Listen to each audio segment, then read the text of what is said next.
Bienvenidas y bienvenidos, qué gusto saludarle a través de la pantalla del canal del Congreso.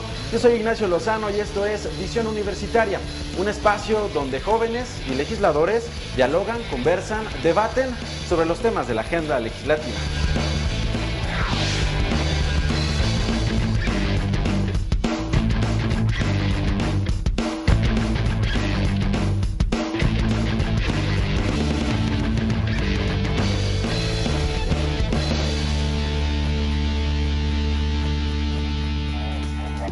Actualmente, jóvenes entre 15 y 29 años de edad representan casi el 30% de la población total en México, lo que según expertos significa un bono demográfico importante que permitiría el desarrollo económico del país durante las próximas décadas. Sin embargo, de acuerdo a cifras oficiales, gran parte de este sector no estudia ni trabaja, situación que pone en grave riesgo la oportunidad que significa contar con una población joven y con su potencial.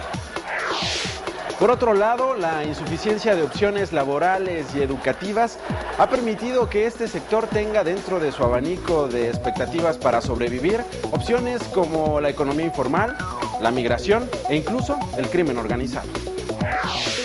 Existen instituciones especializadas, un programa nacional de juventud e incluso muchas propuestas legislativas para proteger y dotar a los jóvenes de oportunidades en los ámbitos educativo y laboral. ¿Qué esfuerzos se han hecho? ¿Qué resultados han dado?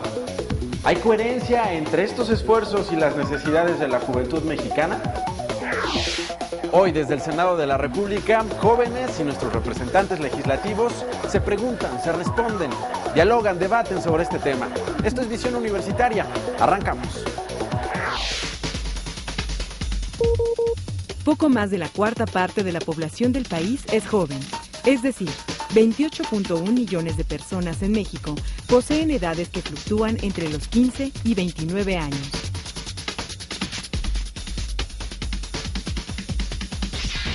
Qué bueno que nos acompaña, qué gusto saludarle, seguramente en su casa, en la escuela, en sus lugares de trabajo, han adoptado este concepto de Nini, esto que acuñó, todos lo recordamos, el actual rector de la Universidad Nacional Autónoma de México, José Narro, quien apuntó que alrededor de 7 millones de jóvenes en México ni trabajan ni estudian.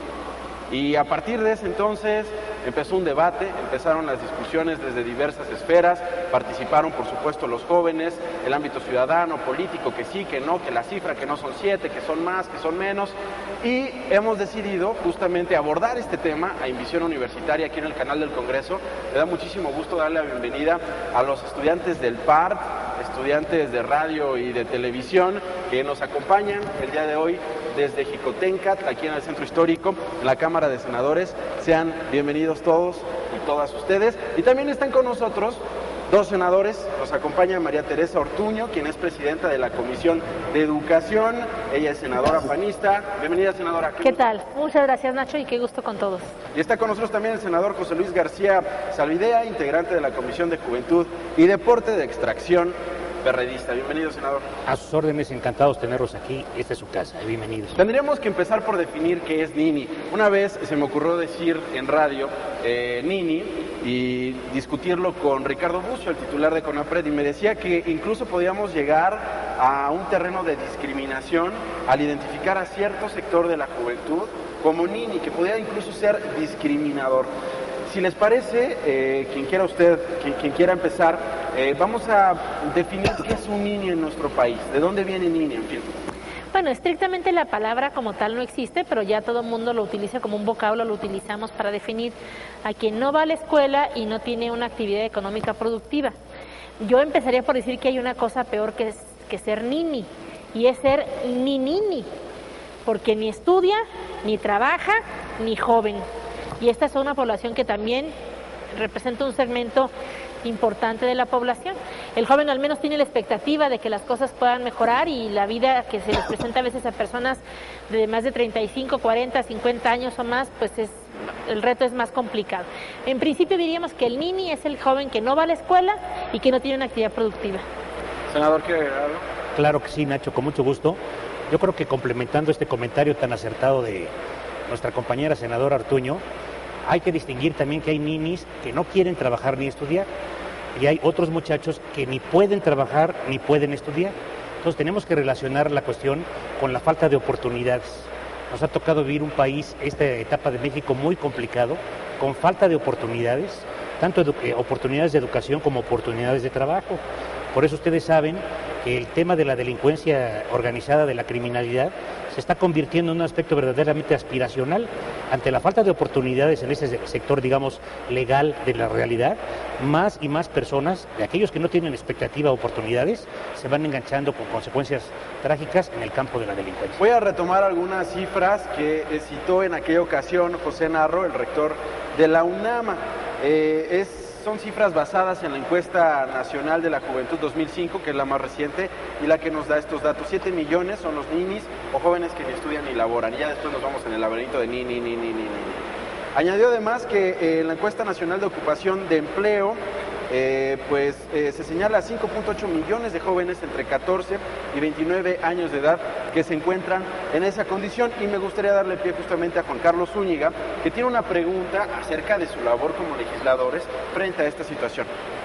¿Qué ha hecho el gobierno anteriormente y qué está haciendo actualmente para resolver esta problemática social?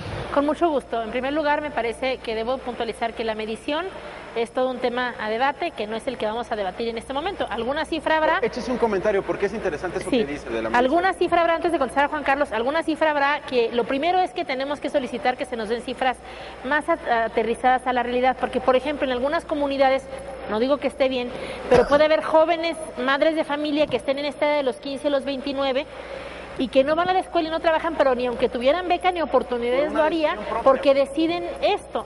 No estoy diciendo que esté bien, solo digo que para hacer la clasificación habría que revisar. Y ya concretando respecto a tu pregunta, te voy a hacer un dato. Fíjate, este ha sido el decenio del 2000 al 2010 de la apuesta por los jóvenes y por la educación.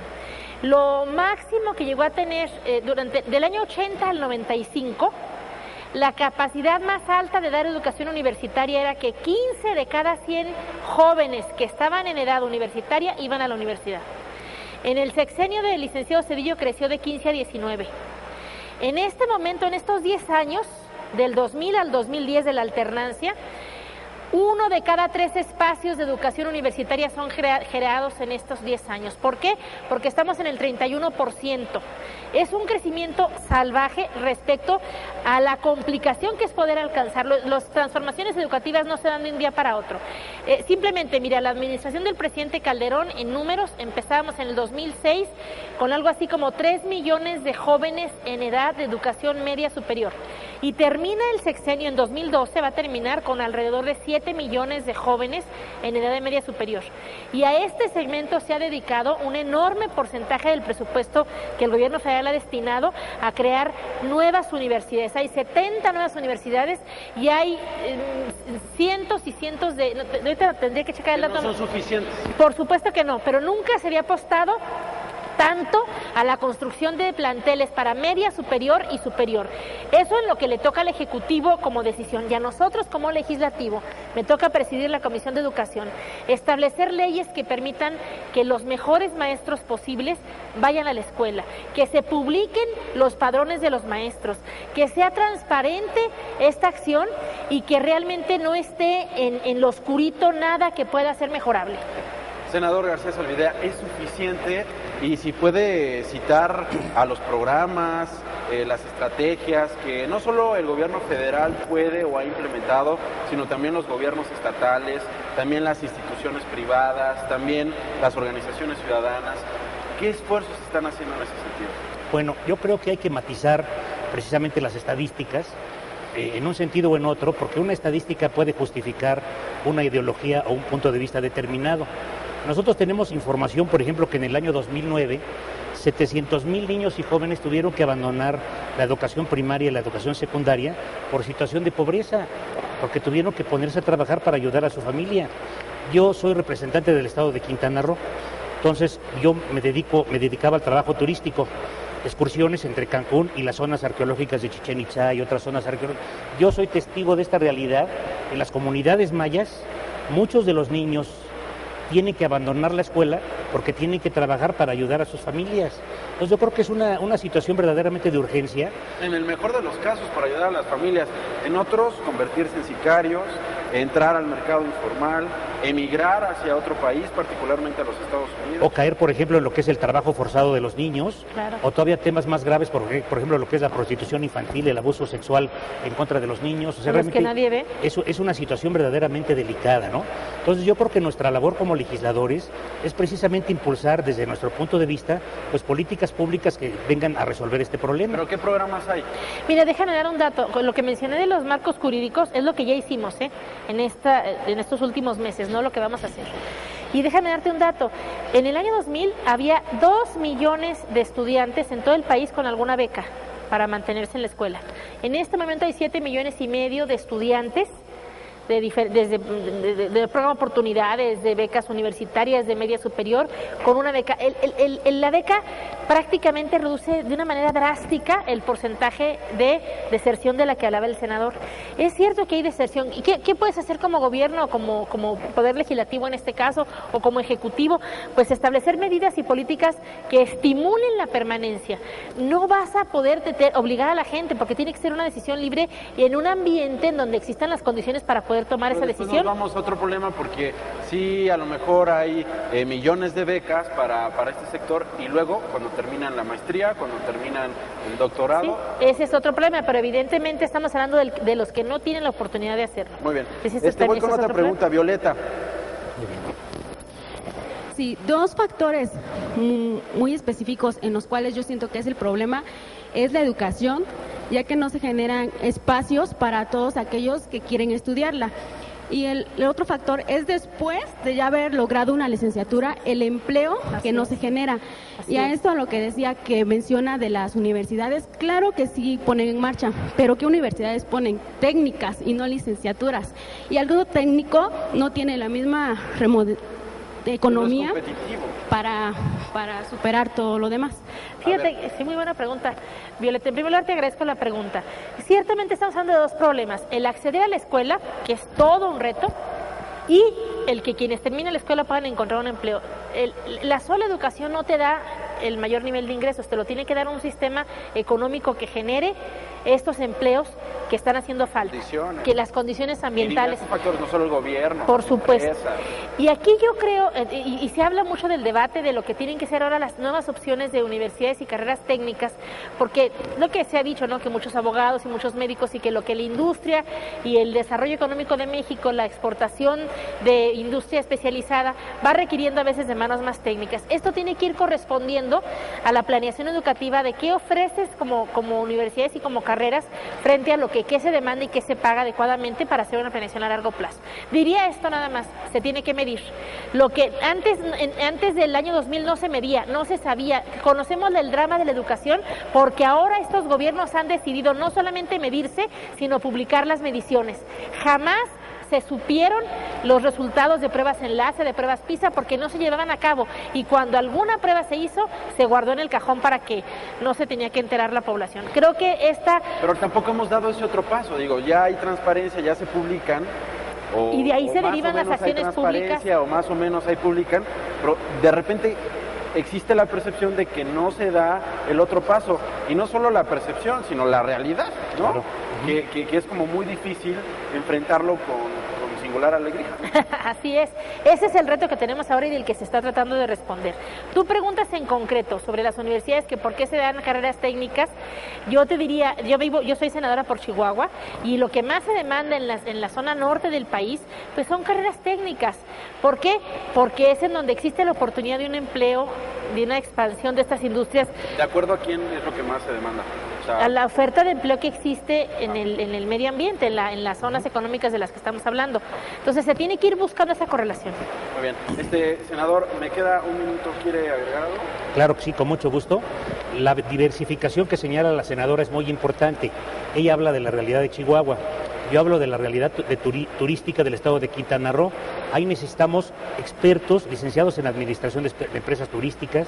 Necesitamos, por ejemplo, expertos de gastronomía, que saben ustedes que los chefs mexicanos están catalogados ¿De lo entre mejor? los mejores del mundo. Entonces ahí realmente tenemos una situación de verdadero apremio por la falta de personal mexicano capacitado, y los hoteles tienen que recurrir a personal extranjero, ¿no? Porque tienen otras ventajas, otras condiciones. Entonces yo creo que es muy importante lograr, en la medida de la realidad particular de cada estado, una cada vinculación entre el proceso educativo y los procesos productivos de economía local. Voy a hacer una pausa, le presentamos una serie de datos que seguramente le van a interesar y volvemos con más. Estamos hablando de los ninis, qué hay para ellos en nuestro país, qué hacer con este grupo, con este bono demográfico tan extenso que no puede compartir ese potencial, que no puede compartir esa energía, esa creatividad, esos esfuerzos. Ya volvemos.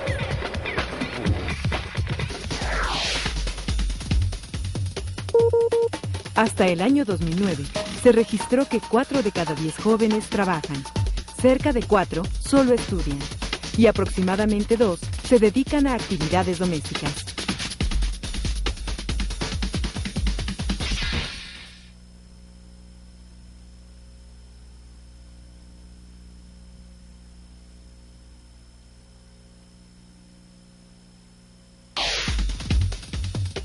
El crimen organizado en México ha reclutado alrededor de 30,000 niños que realizan diversas actividades delictivas, desde tráfico de migrantes o drogas hasta homicidio.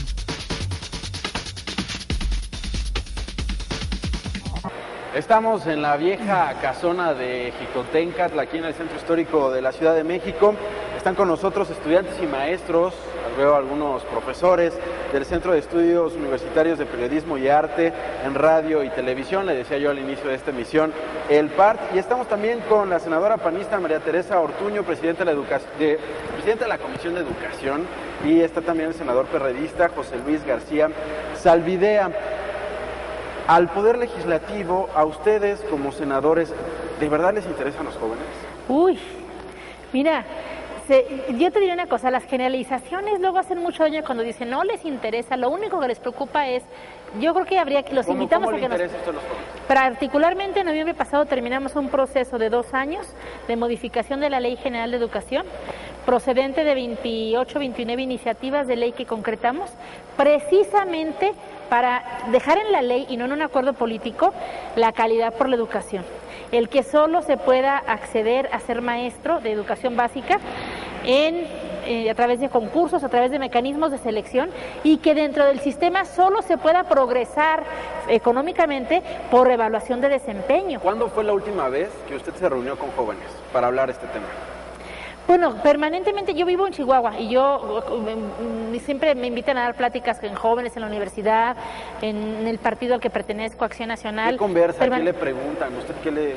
Pues esto mismo, las preocupaciones que toda familia, aparte soy madre de 4 adolescentes, así, y esposa de un señor, así que conozco la vida de cerquita, a mí no me platican las cosas. Para hablar de este tema, para hablar de las reformas que se hicieron, las que se necesitan, para hablar de los programas, de los resultados, ¿cuándo fue la última vez que usted se sentó con jóvenes? Permanentemente. Ayer a las 10 de la mañana. ¿Con quiénes fueron? Unos muchachos que nos visitaron de Colombia, que eran estudiantes colombianos de varias universidades, inclusive jóvenes que eran miembros de las juventudes de diferentes partidos políticos de Colombia. Entonces, realmente fue una reunión muy interesante, muy constructiva.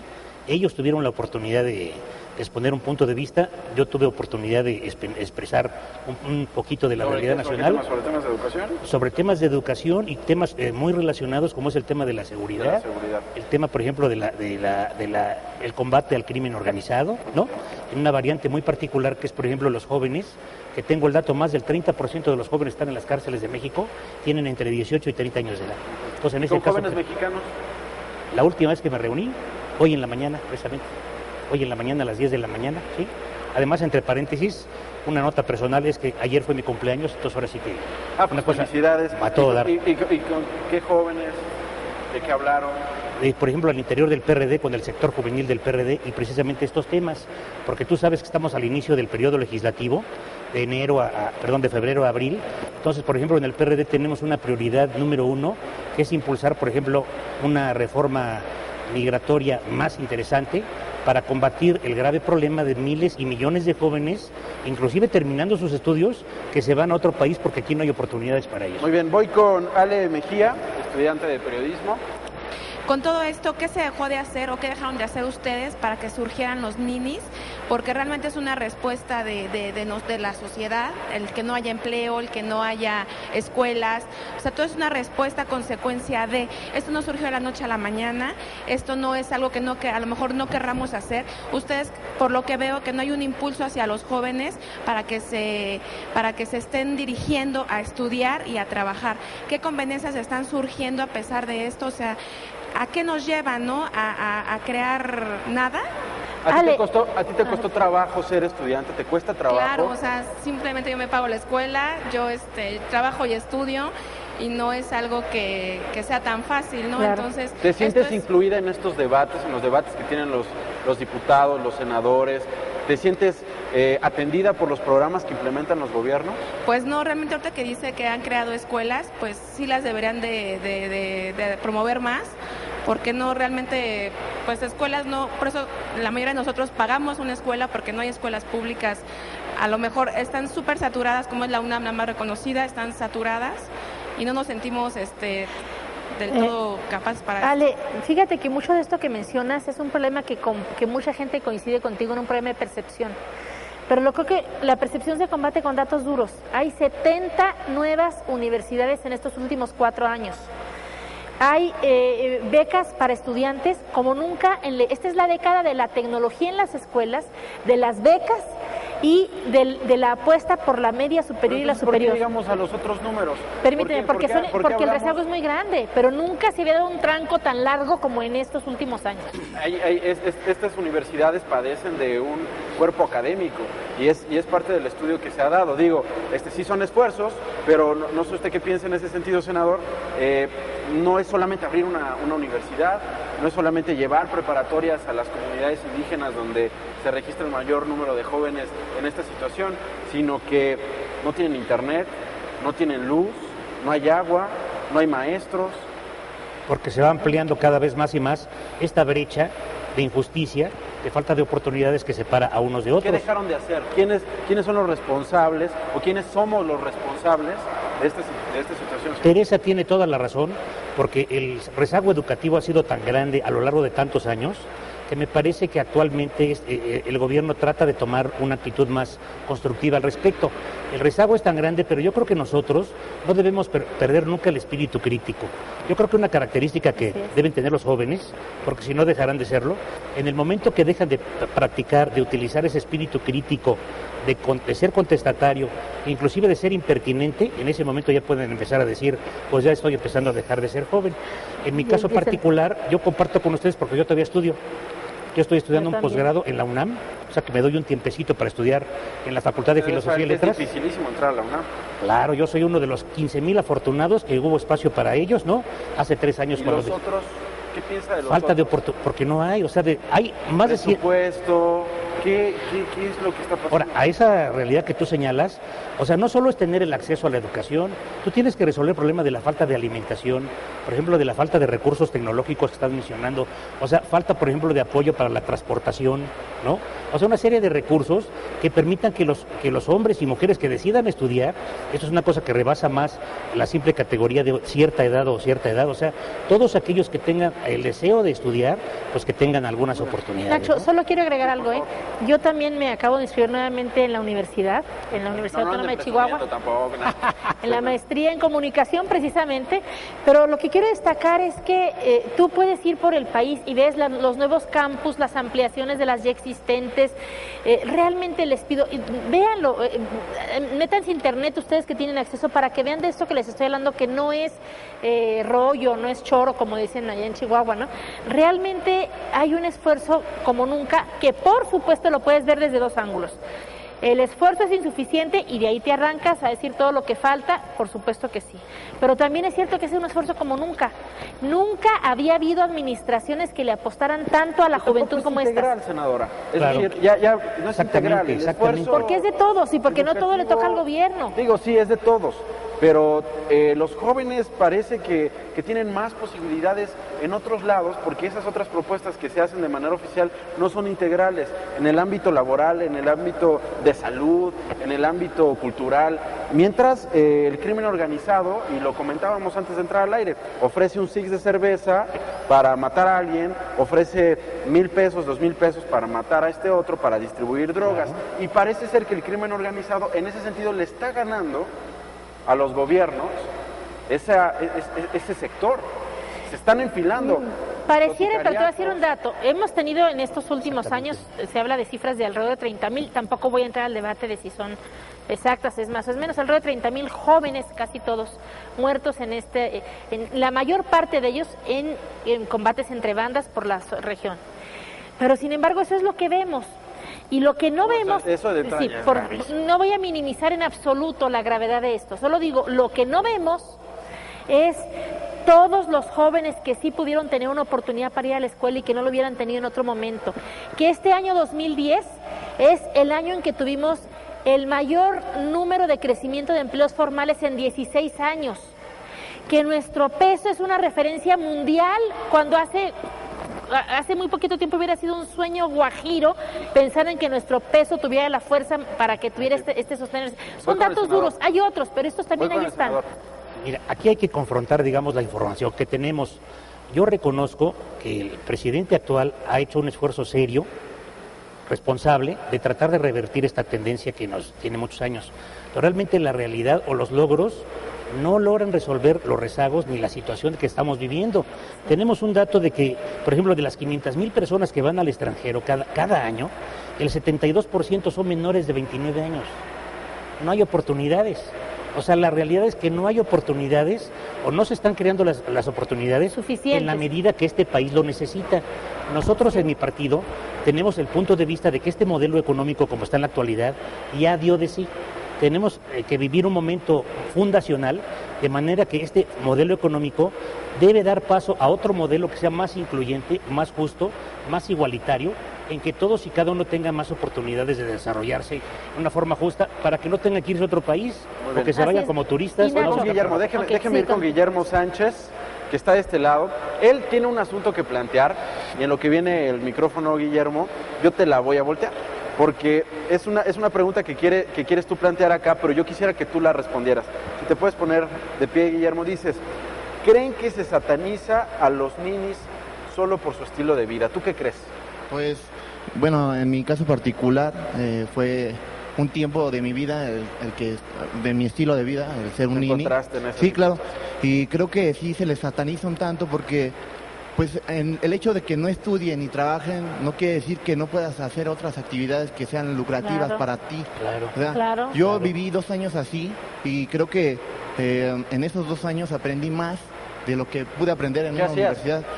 Por ejemplo, a mí siempre me ha gustado la lectura, me gusta el cine, me gusta hacer deporte y ahora que estudio y trabajo, pues ya no puedo desempeñar tantas cosas lúdicas. Ahora, ¿crees que es un asunto propio, no? Es decir, tampoco vamos a esperar que los senadores trabajen o que el gobierno federal se ponga de acuerdo con las otras fuerzas políticas para implementar los programas en los estados.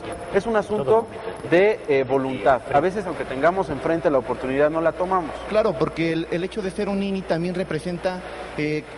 puede ser que tengas todas las facultades para poder estudiar o para poder trabajar, que tus padres te apoyen, o que tampoco no las tengas, pero que tengas todas las condiciones físicas para trabajar o para estudiar o para buscar una forma de hacerlo. Pero también es por voluntad, obviamente, y por decisión. Si tú tienes la decisión de no trabajar y no estudiar, bueno, eso ya es tu bronca, ¿no? Obviamente. Bueno, voy a hacer una pausa y regresamos con más aquí en Visión Universitaria. Ojalá y usted pueda participar también con comentarios, @Canal Congreso, es la cuenta en Twitter. Y pues bueno, como se han podido dar cuenta en los nombres de los senadores, abajito aparece su cuenta de Twitter y su correo electrónico si es que usted tiene algún comentario al respecto. Vamos a otra visión y regresamos para discutir la situación de los niños.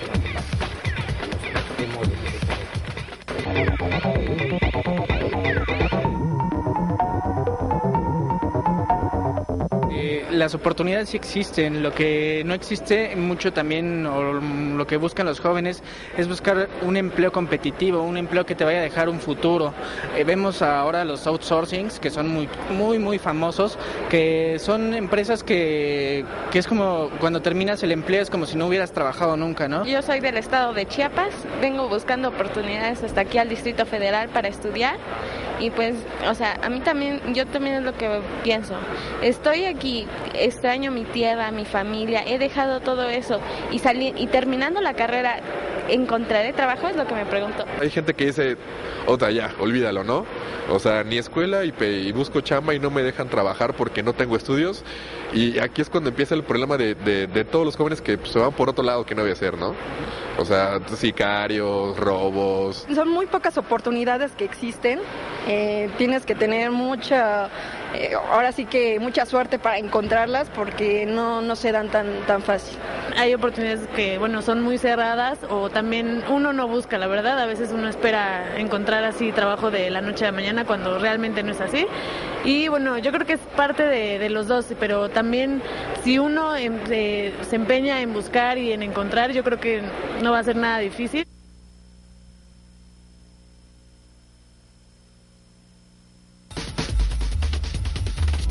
Para el 2030, en el país se contará con una cantidad inédita de personas en edad productiva, que prácticamente duplicará a la población en edad económicamente dependiente. Seguimos en Visión Universitaria. Está con nosotros Diego Pichardo. Él es estudiante del PART y en el corte comercial, pues bueno, hacía un apunte interesante. ¿Por qué si estamos hablando de ninis no están aquí los ninis? Yo, por ejemplo, ha llegado un momento en que no he tenido trabajo y no he estado estudiando. Yo, en lo personal, no. De repente tu experiencia también, ¿no? Digo, no tiene nada de malo que siendo universitarios o siendo profesionales lo hablemos. Sí, de hecho hice el examen 4 veces para la UNAM, encontré afortunadamente esta universidad y se me hace... ¿En la UNAM hiciste examen? Sí, para la UNAM. estudiar y no lograste un lugar allá. No, imagínate, entra el 10%. Claro. 10% se me hace nada, ¿no? ¿Qué pasa con los otros 100,000 personas? Es algo pues, alarmante, ¿no? Es el nini que llevamos dentro, digo. Todos los somos. Sí, hay que sacarlo, ¿no? Todos los somos. Oye, Nacho, el comentario de Diego me da pie para poner esto en contexto. Él dice, bueno, estamos hablando de un tema y no están aquí los ninis. Él lo pongo en la mesa de los contextos. También hay que ver, un tema como este educativo, y muchos problemas fuertes que tiene México no se resuelven, ni podemos esperar que se resuelvan en un año. En el ciclo escolar 2011, 2012, o sea, no es así. Lo que se requiere son gobernantes que hablen fuerte y claro de lo que va a costar, lo que se va a complicar y que no solo es el gobierno federal el que tiene esta tarea. Recuerden que la tarea educativa se comparte.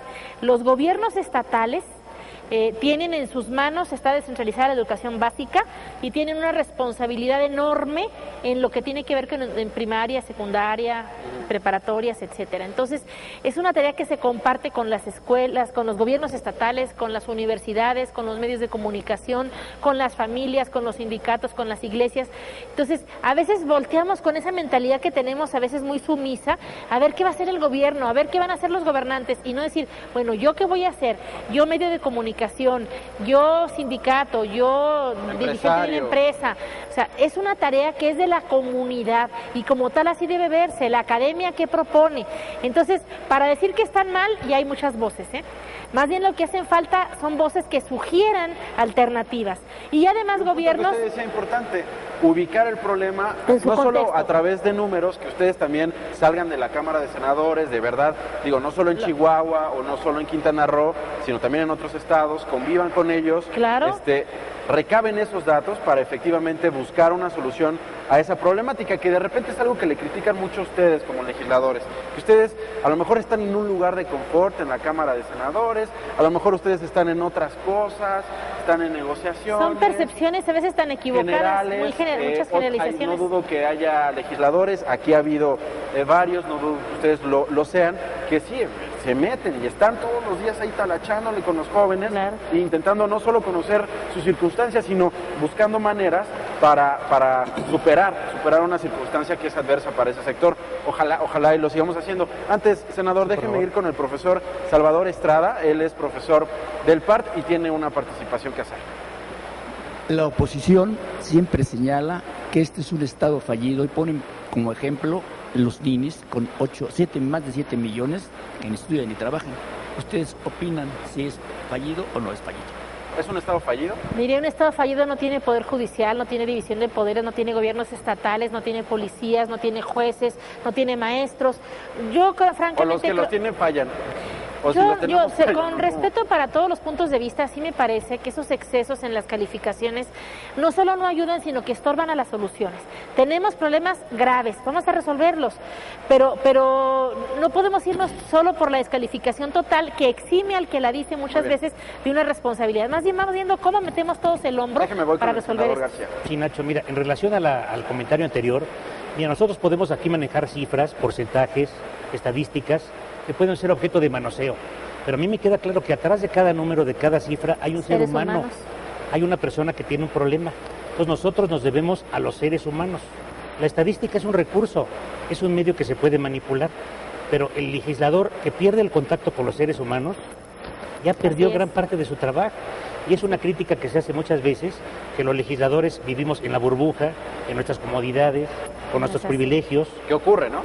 Ocurre, pero ya es labor de cada uno, debería ser una cuestión más institucionalizada, de que el legislador inclusive podría ser un objeto de un escrutinio público de los electores y de los que no votaron por uno, de estar fiscalizando continuamente al legislador, porque nosotros trabajamos para ustedes. Claro. Nosotros, aunque la señora viene de Chihuahua y de Quintana Roo, yo vengo de Quintana Roo, somos representantes del pacto federal.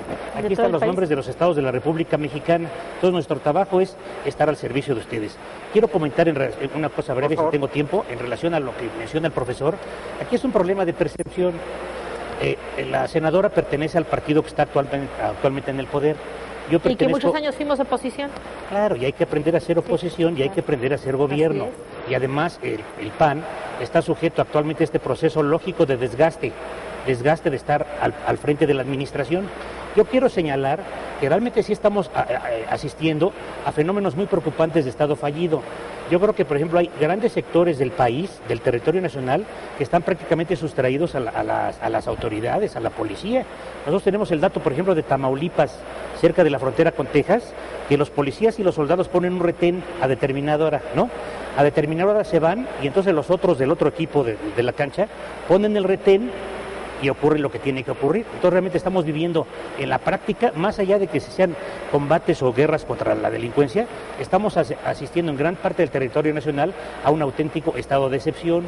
Yo creo que también es una labor, una obligación de los legisladores el apoyar al ejército que fue comisionado, sacado de los cuarteles para hacer un combate, una lucha que a lo mejor no estaban preparados o no tenían el marco jurídico correspondiente.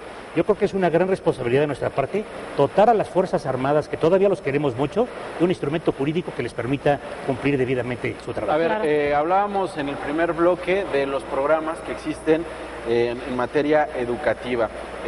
Comentábamos el programa Oportunidades, hay un plan nacional para la juventud, y de repente, por la situación que viven los estados o las ciudades, surgen programas emergentes, ¿no? Se me ocurre Todos Somos Juárez, ¿no? Que pretende ser un programa integral, ¿no? Atacar el lado del empleo, social, educación, cultura, deporte, salud, vías de comunicación. Claro. Muy criticado, que en el caso de Todos Somos Juárez no se ha actualizado, por ejemplo, la base de datos de los logros de estos 150 compromisos a los que pues habían firmado para cumplir. ¿Qué es lo que está pasando, por ejemplo, con esos programas? Usted es de Chihuahua, usted conoce seguramente a los juarenses.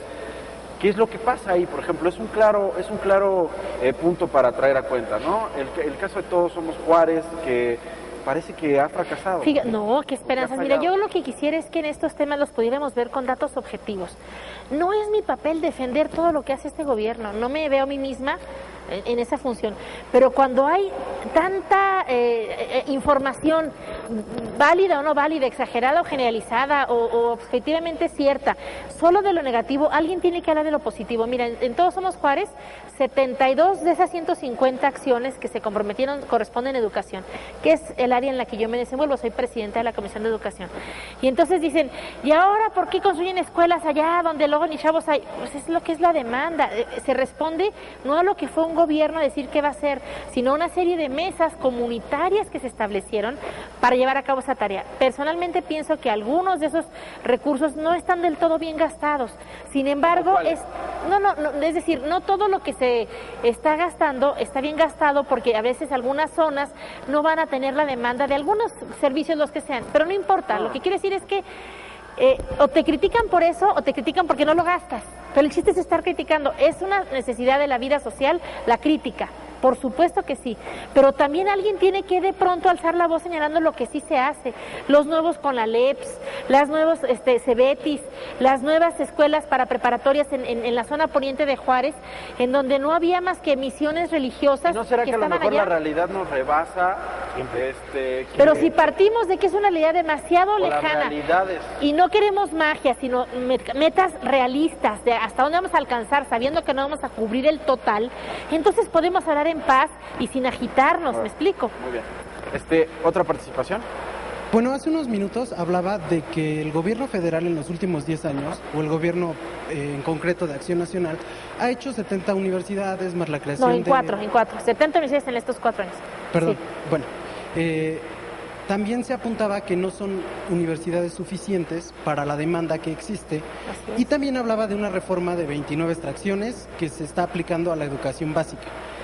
La pregunta en concreto es, sabemos que existe una reforma y sabemos que no hay universidades suficientes. La reforma que ustedes lograron hacer va a tardar 7 años o 8 en dar resultados.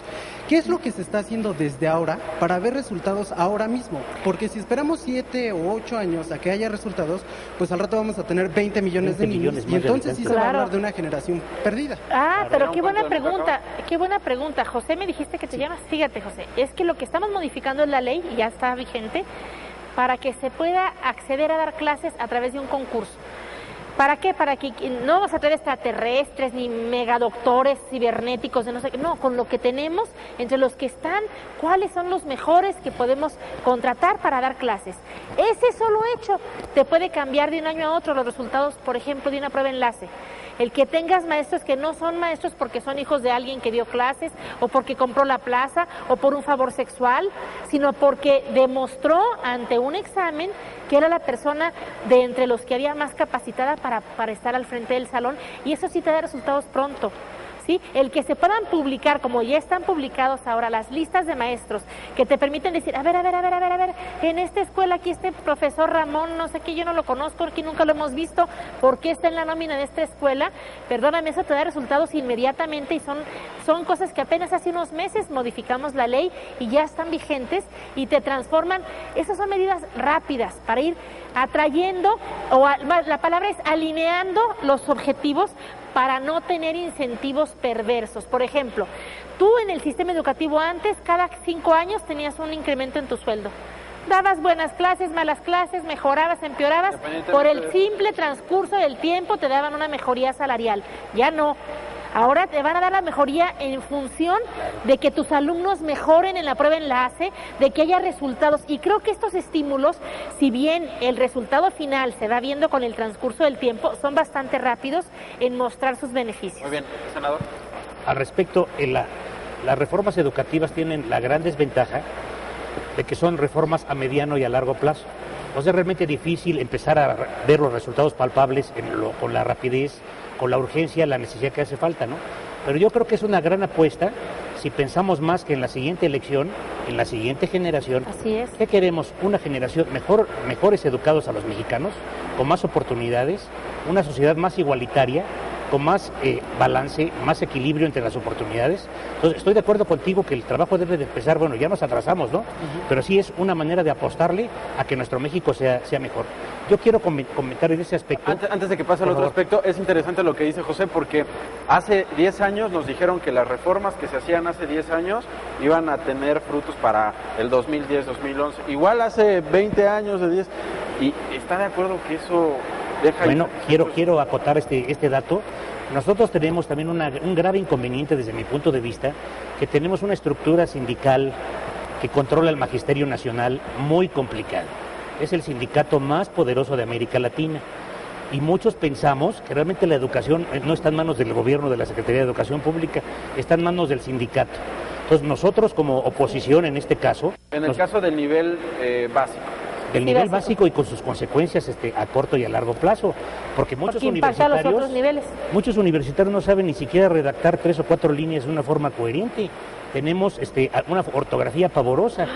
Y lo ves en el Facebook y en el Twitter que dices, Dios mío, que vamos hasta la cabeza modificando me duele. el lenguaje a veces de una forma realmente ofensiva, ¿no? Entonces yo creo que todos estamos arrastrando las consecuencias de estas deficiencias que vienen de la educación básica, ¿no? Entonces, desde mi punto de vista, una reforma relacionada es el hecho de que nosotros, dentro de esta reforma laboral que nosotros estamos estudiando en este periodo, es el hecho de favorecer la democracia y la autonomía al interior de los sindicatos básicos. Que realmente los trabajadores tengan la oportunidad de elegir a sus autoridades, ¿no?, de una forma transparente y que realmente sean autónomos. Ya me tengo que ir, se nos ha acabado el tiempo, no sin antes irme con una participación de allá, y si hay alguna que se sume, pues la integramos. Le quiero hacer observaciones a la senadora. En primer lugar, habla sobre los 70 empleos o 70,000 empleos que ya elaboraron los nuevos gobiernos, ¿sí?, pero que no alcanzan para que la familia se mantenga. Claro. Empezando desde ahí, ¿sí? Ahora, de nada sirve que nos den becas. De nada sirve. ¿Las quitamos o qué hacemos? No. No estoy diciendo que quitemos las becas, sino que simplemente nosotros observemos algo muy importante. Ustedes que tienden a tener la religión muy en alto, el Partido de Acción Nacional, ¿sí? Esas generalizaciones. Entonces, dice Cristo, enséñalos a pescar, ¿sí? Empezando desde ahí. Si nosotros no les damos oportunidad a las personas para que trabajen, no estuvieran de limpiadores, ¿sí?, de payasitos, etcétera, etcétera, si les pagara bien el gobierno o las empresas que los van a contratar, ¿sí? Claro. Ahora bien, usted habla de la educación.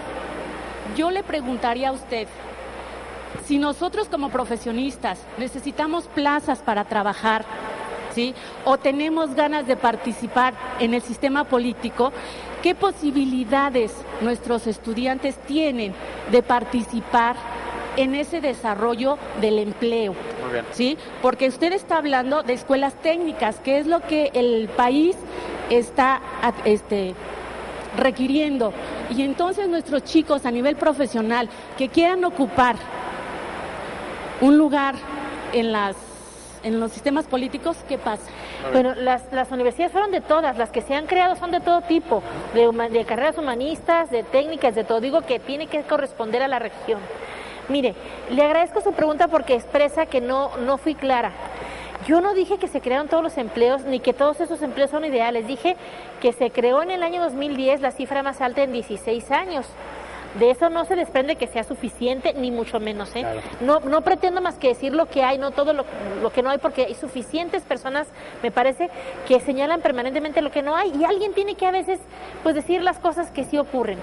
Por supuesto que no basta que sean empleos permanentes, tienen además que tener un nivel de ingreso adecuado, pero por lo menos cuando hablamos de empleos permanentes estamos hablando de prestaciones sociales, ¿verdad? Del seguro social, de Infonavit, que por lo menos le dan una esperanza de futuro a las personas. El tema de que el salario rinda tiene que ver con las bajas inflaciones, y estamos en algunas de las más bajas inflaciones.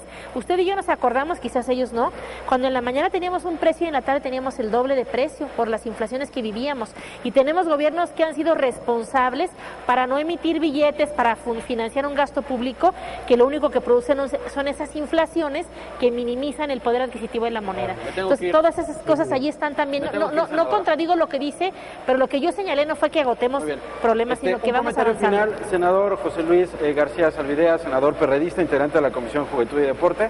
Claro que sí, experiencia interesantísima y muy enriquecedora haberlos tenido aquí en este lugar. Ojalá que no sea la última vez que esto ocurra. En el caso particular que señala la profesora, yo creo que hay que considerar el hecho de que no solo es el proporcionar una beca o una opción así que en un sentido teórico pueda resolver una situación de falta de educación, es una serie de factores sociales, económicos, culturales que tenemos que ir resolviendo. Quiero finalizar con una cosa que quizás no tiene absolutamente nada que ver. Mientras el gobierno no mejore su capacidad recaudatoria, la mayoría de los programas educativos van a ser una colección de buenos deseos. Mientras nuestro gobierno, el federal, estatal y municipal, evada su obligación de recaudar impuestos justos de todos y no solo de una población fiscal cautiva, sino de todos los que deberían ser contribuyentes en este país, no va a alcanzar el dinero para resolver estos graves rezagos que tenemos en todas las materias. Le agradezco muchísimo, senador. Le agradezco también a María Teresa Ortuño Gursa, senadora panista, presidenta de la Comisión de Educación, por habernos acompañado. Y sobre todo, gracias a ustedes, estudiantes y profesores del Centro de Estudios Universitarios de Periodismo y Arte en Radio y Televisión. Gracias por haber estado con nosotros. Gracias a usted. Esperamos sus comentarios, @Canal Congreso y @Nacho Lozano, si es que usted considera que el debate tiene que ir más allá o si tiene que compartir alguna otra visión. Claro. Muchas gracias. Muy bien, muy bien, ¿eh?